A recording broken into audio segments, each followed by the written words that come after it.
Hi hello friends, welcome back to our channel.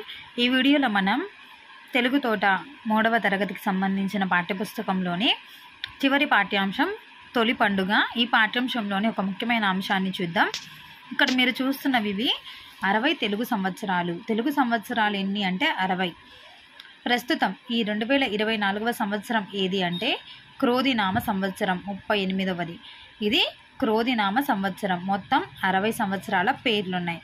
1 ప్రభవ, 2 విభవ, 3 శుక్ల, 4 ప్రమోదూత, 5 ప్రజోత్పత్తి, 6 అంగీరస, 7 శ్రీముఖ, 8 భావ, 9 యువ, 10 దాత.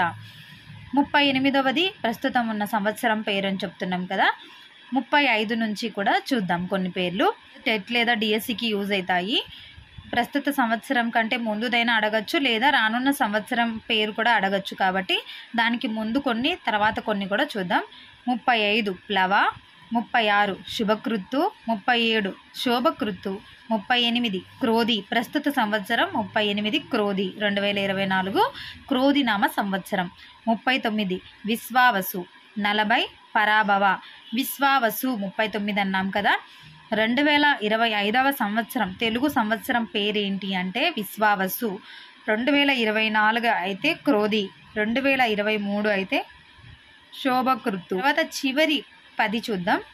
51 పింగళ, 52 కాలయుక్తి, 53 సిద్ధార్థి, 54 రౌద్ర, 55 దుర్మతి, 56 దుందుబి, 57 రుధిరోద్గారి, 58 రక్తాక్షి, 59 క్రోధన, 60 అక్షయ.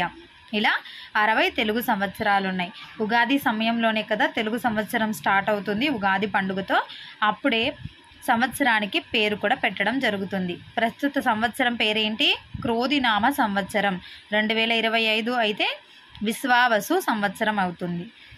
ఇది ఫ్రెండ్స్ ఇవాల్టి వీడియో. ఈ వీడియో కనుక మీకు నచ్చినట్టయితే లైక్ చేయండి, షేర్ చేయండి. మరిన్ని వీడియోస్ కోసం మన ఛానల్ని సబ్స్క్రైబ్ చేసుకోండి. Thank you so much for watching.